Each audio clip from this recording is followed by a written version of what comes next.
इसके बाद मैंने लिखा है आरबीआई के बारे में। ठीक है, आज की क्लास में अब हम पढ़ेंगे आरबीआई के बारे में। आरबीआई जो है वो आपका बहुत इंपॉर्टेंट टॉपिक है और एग्जाम के पॉइंट ऑफ व्यू से भी बहुत ज्यादा जरूरी है। ठीक है, इसमें से भी आपके क्वेश्चंस जो है वो एग्जाम में आ जाते हैं। तो अब हम पढ़ लेते हैं आरबीआई के बारे में। आरबीआई की स्थापना कब हुई थी, आरबीआई के कितने मतलब जोनल ब्रांचेस हैं, आरबीआई के अध्यक्ष कौन है, सबसे पहले अध्यक्ष कौन है, उन सबके बारे में डिटेल से पढ़ लेते हैं। सबसे पहले मैंने लिखा है आरबीआई की स्थापना। सबसे पहले तो मैं आपको बता दूं कि जो आरबीआई है वो आपका गैर संवैधानिक निकाय है। इसका आर्टिकल हमारे संविधान में नहीं है, संवैधानिक ये नहीं है। जिस तरीके से आपका वित्त मंत्रालय जो होता है यानी कि वित्त विभाग है, वित्त आयोग है, वो क्या है आपका संवैधानिक निकाय है। उसके संविधान में कोई ना कोई आर्टिकल दिया गया है उसके लिए, परंतु आरबीआई का कोई आर्टिकल नहीं है। आरबीआई को हमने बनाया है। ठीक है, ये पहले बना था जब हमारे देश आजाद नहीं हुआ था, उससे पहले ये काम कर रहा है। ये बनाया गया था हिल्टन यंग आयोग की सिफारिश पर। तो आपसे पूछ लेता है कि आरबीआई किसकी सिफारिश पर बना, तो किसकी सिफारिश पर बना है, हिल्टन यंग आयोग की सिफारिश पर किसका गठन किया गया, आपके आरबीआई का गठन किया गया है। आरबीआई कब बना था, सबसे पहले 1934 में हिल्टन यंग कमीशन ने कहा था कि देश में एक ऐसा बैंक बनाया जाए जो सभी बैंकों के लिए काम करे। ठीक है, तो इसीलिए इसे क्या कहा जाता है, बैंकों का बैंक कहा जाता है। अभी मैंने पहले वाली क्लास में भी आपको बैंकों का बैंक आरबीआई के बारे में बताया था। ये क्या करता है, मौद्रिक नीतियां बनाता है, मौद्रिक पॉलिसी बनाता है, महंगाई को कंट्रोल करने का काम आरबीआई करता है। अगर देश में महंगाई बढ़ जाती है तो भारत सरकार किसे फटकार लगाती है, आरबीआई को। फिर आरबीआई अपना काम जो है वो सही तरीके से करता है, देश में महंगाई को कंट्रोल करता है। ठीक है, इसकी स्थापना हुई थी यंग आयोग कमीशन की सिफारिश पर। सबसे पहले हिल्टन आयोग मतलब हिल्टन यंग ने कहा था 1934 में, और ये बना कब, ये 1 अप्रैल 1935 को बना। कब बना है, 1 अप्रैल 1935 में बना है। डेट भी पूछ लेता आपसे कि कब ये अस्तित्व में आया, तो 1 अप्रैल 1935 में ये अस्तित्व में आया है। ठीक है, इसका हेडक्वार्टर कहाँ पर है, मुंबई में है। कहाँ पर है ये, कहाँ बनाया गया, इसका जो मेन क्वार्टर है, मेन हेडक्वार्टर है वो कहाँ है, मुंबई में है, दिल्ली में नहीं है। ये याद रखना है आपको, मेन हेडक्वार्टर कहाँ है, मुंबई में है। अब बात आती है कि इसका राष्ट्रीयकरण कब किया गया, यानी कि जब गवर्नमेंट है, गवर्नमेंट ने इसको अपने अधीन कब किया, यानी कि अपने अकॉर्डिंग इसको कब लिया, तो इसका राष्ट्रीयकरण नेशनलाइजेशन कब किया गया, तो 1 जनवरी 1949 में क्या किया है, आरबीआई का राष्ट्रीयकरण किया गया है। कब हुआ, 1 जनवरी 1949 को। स्थापना कब हुई थी, 1 अप्रैल 1935 को इसकी स्थापना हुई। ठीक है, जब आरबीआई बनाया गया था तब आरबीआई के पास सिर्फ 5 करोड़ रुपए की राशि थी। तो उस समय में तो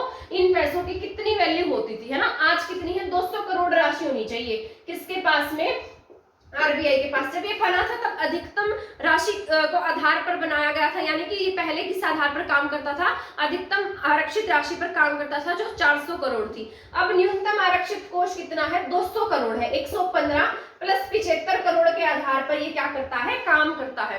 जब ये बनाया गया था तब इसके पास कितनी राशि थी, 5 करोड़ की राशि थी। ठीक है, और 5 लाख शेयर थे, यानी कि 100 रुपए का एक शेयर था इसके पास में। कितने शेयर थे, 5 लाख, 100 रुपए का एक शेयर, 5 करोड़ राशि। आरबीआई के पास कितनी मनी थी, 5 करोड़ की मनी थी, ये याद रख लेना है। इसके गवर्नर की बात की जाए, जब ये 1935 में बना था तो अंग्रेजों के समय में बना था, और अंग्रेजों के समय में बनेगा तो ये गवर्नर भी किसे बनाएंगे, अपने ही किसी इंसान को बनाएंगे। तो सबसे पहला गवर्नर था इसका सर ओसबोर्न स्मिथ। क्या नाम था इसका, सर ओसबोर्न स्मिथ। नाम क्या था, सर ओसबोर्न स्मिथ। ठीक है, जिस तरीके से बजट पास किया था जॉन विल्सन ने, उसे भारतीय बजट का क्या कहा जाता है, जनक कहा जाता है। उसके बाद हमारे इंडियन ने प्रेजेंट किया।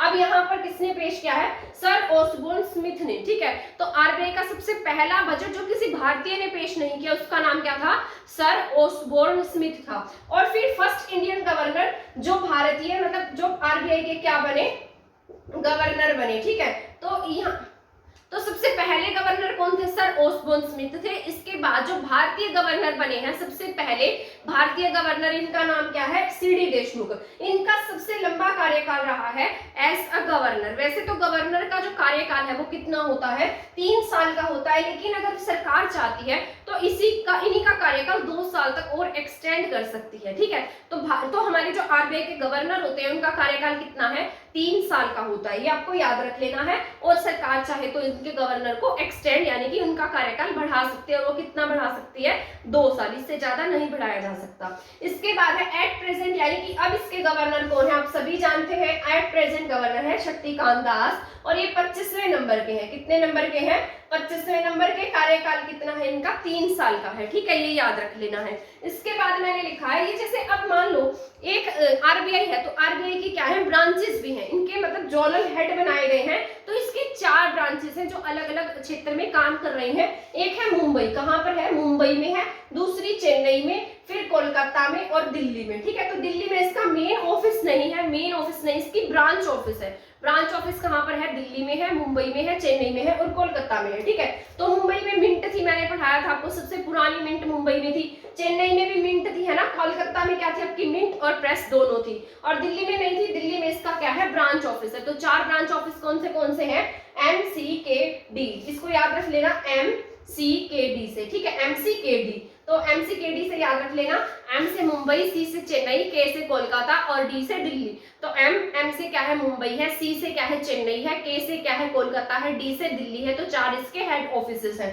इसके बाद जो आरबीआई है ना, मतलब हर किसी के क्या होते हैं, फाइनेंशियल ईयर होते हैं। अब हमारा फाइनेंशियल ईयर हम कब से मानते हैं, हम 1 जनवरी को नया साल मनाते हैं, है ना, 31 जनवरी को खत्म करते हैं। तो हमारा फाइनेंशियल ईयर क्या मनाते हैं हम, 1 जनवरी से 31 दिसंबर तक मनाते हैं। उसी तरीके से वित्त मंत्रालय का और आरबीआई का, इन दोनों का फाइनेंशियल ईयर अलग अलग होता है। वित्त मंत्रालय का होता है आपका 1 अप्रैल से 31 मार्च तक, 1 अप्रैल से शुरू होगा और कब तक चलेगा, अगले साल के 31 मार्च तक, फिर नेक्स्ट 1 अप्रैल से 31 मार्च तक। तो इसी तरीके से वित्त मंत्रालय का फाइनेंशियल ईयर काम करता है। आरबीआई का पूछेगा तो 1 जुलाई से 30 जून तक काम करता है। कब से कब तक है, 1 जुलाई से 30 जून तक किसका है, आरबीआई का फाइनेंशियल ईयर है। इसके बाद मोस्ट इंपोर्टेंट है आरबीआई के बोर्ड मेंबर्स। आरबीआई में कौन कौन मेंबर होते हैं, कई बार ये भी आपसे एग्जाम में पूछ लेता है। तो मैंने लिखा सबसे पहले तो कौन होंगे, आरबीआई के गवर्नर। तो मेन होते हैं ये, है ना, तो इनको तो हम ऐड करेंगे। तो आरबीआई के मेन गवर्नर होते हैं। इसके बाद इसके 4 ऑफिसेस हैं। तो 4 ऑफिसेस होने के साथ साथ जब आरबीआई के 4 ऑफिस है तो उसमें कोई ना कोई हेड भी होगा। तो हेड भी कितने होंगे, 4 होंगे, है ना। तो आरबीआई के ब्रांच ऑफिसर गवर्नर कितने हैं, 4 है। तो 4 ही इसमें ऐड होते हैं। इसके बाद वित्त मंत्रालय से 2 सदस्य आते हैं, ठीक है। तो 2 कहां से होंगे, वित्त मंत्रालय से होंगे। 10 होंगे जो अर्थशास्त्र यानी कि इकोनॉमी के बहुत बड़े ज्ञाता होंगे, तभी तो देश चला पाएंगे, तभी तो बैंक चलेगा। तो वो कितने होंगे, 10 होंगे। इसके बाद डिप्टी गवर्नर होते हैं। आरबीआई के एक गवर्नर के साथ साथ 4 कौन काम करते हैं, डिप्टी गवर्नर भी काम करते हैं। तो 4 कौन होंगे, इसके डिप्टी गवर्नर होंगे। टोटल सदस्य कितने हो गए, इसमें 21 सदस्य हो गए। इसी तरीके से जीएसटी काउंसिल में भी अलग अलग सदस्य होते हैं, वो भी मैं आपको पढ़ा दूंगी। वो 30 या 31 के बराबर है, ठीक है। तो जब हम जीएसटी पढ़ेंगे ना तब मैं आपको पढ़ाऊंगी। यहाँ पर हम क्या पढ़ रहे हैं, आरबीआई। आरबीआई में टोटल मेंबर कितने हैं, इसके बोर्ड मेंबर हैं जो आरबीआई को कंट्रोल करते हैं, आरबीआई में काम करते हैं, मतलब मेन काम जो इन्हीं के द्वारा आरबीआई को कंट्रोल किया जाता है, ये बोर्ड मेंबर होते हैं, ठीक है। तो 21 क्या इसके बोर्ड मेंबर्स हैं। सबसे पहला कौन है, गवर्नर। गवर्नर तो होंगे, ठीक है। गवर्नर होने के साथ साथ 4 इसके ऑफिस से MCKD, उसमें 4 क्या होते हैं, वो उनके ब्रांच गवर्नर होते हैं। तो 4 वो ऐड हो गए। गवर्नर के साथ साथ 4 क्या होते हैं, इसमें डिप्टी गवर्नर होते हैं, तो वो भी ऐड होंगे। 2 कौन होंगे, वित्त मंत्रालय से होंगे।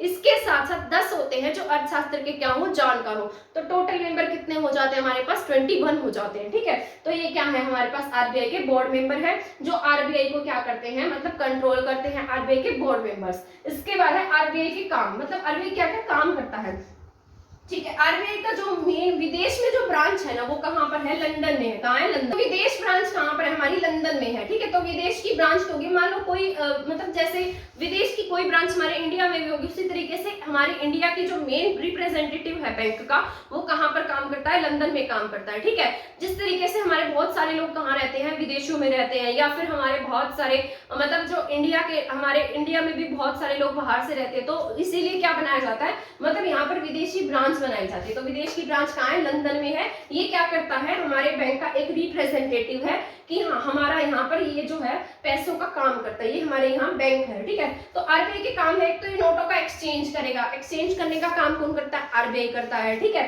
इसके बाद विदेश में बैंकों का रिप्रेजेंटेटिव होता है ये, ठीक है। क्या होता है विदेशों में बैंकों का रिप्रेजेंटेटिव, तभी इसकी ब्रांच कहाँ है, लंदन में है। विदेश में बैंक का रिप्रेजेंट करता है और महंगाई को कंट्रोल, सबसे मेन काम क्या है हमारे इंडिया में, महंगाई को कंट्रोल करता है। पैसे का एक्सचेंज कौन करता है, आरबीआई करता है। बैंकों का क्या होता है, बैंक होता है, ठीक है। आई होप यहाँ तक जितना भी मैंने आपको पढ़ाया सभी समझ में आ गया होगा। स्थापना कब हुई थी, 1935 में, 1 अप्रैल 1935 में। कहा कब गया था, 1934 में। किसने कहा था, यंग हिल्टन, इसकी सिफारिश पर ही क्या बना है, आरबीआई बना है, ठीक है। राष्ट्रीयकरण कब हुआ है, 1 जनवरी 1949 को हुआ है, ठीक है। सबसे पहले गवर्नर कौन थे, सर ओसबोर्न स्मिथ थे। इसके बाद इंडियन गवर्नर की बात की जाए जिनका सबसे लंबा कार्यकाल रहा, सीडी देशमुख। इसके बाद हमारे एट प्रेजेंट जो गवर्नर है वो कौन है, शक्तिकांत दास है। और ये कौन से नंबर के हैं, 25वें नंबर के हैं। 4 हेड ऑफिस है, मेन ऑफिस कहां पर है इसका, आरबीआई का मुंबई में है। 4 ऑफिस कहां है, MCKD, एम से मुंबई, चेन्नई, कोलकाता और दिल्ली।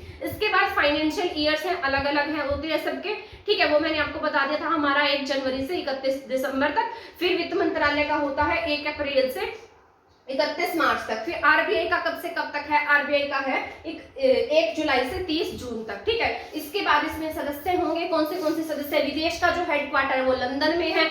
सदस्य इसमें आरबीआई के गवर्नर होते हैं, 4 डिप्टी गवर्नर होते हैं, 4 क्या होते हैं इसके हेड ऑफिस वाले गवर्नर होंगे, 2 वित्त मंत्रालय से होते हैं, 10 अर्थशास्त्र के जानकार होते हैं, बैंकों का बैंक होता है, विदेशों में बैंक, हमारे इंडिया के बैंक का रिप्रेजेंटेटिव होता है, ठीक है। तो आई होप यहाँ तक ये सभी आपको समझ में आ गए होंगे। आरबीआई भी हमारा कंप्लीट हो गया है। अगर इसी तरीके से और क्लासेस देखना चाहते हैं, नेक्स्ट क्लास में आपको कराऊंगी समितियों के बारे में और मेन बहुत इंपॉर्टेंट टॉपिक आपका जीएसटी, उसके बारे में। तो प्लीज अगर आपको लगता है कि किसी स्टूडेंट के लिए क्लास हेल्पफुल हो सकती है तो प्लीज उसे शेयर कर देना, मेरे चैनल को सब्सक्राइब कर देना, ठीक है। तो आज के लिए इतना ही है। थैंक यू, धन्यवाद।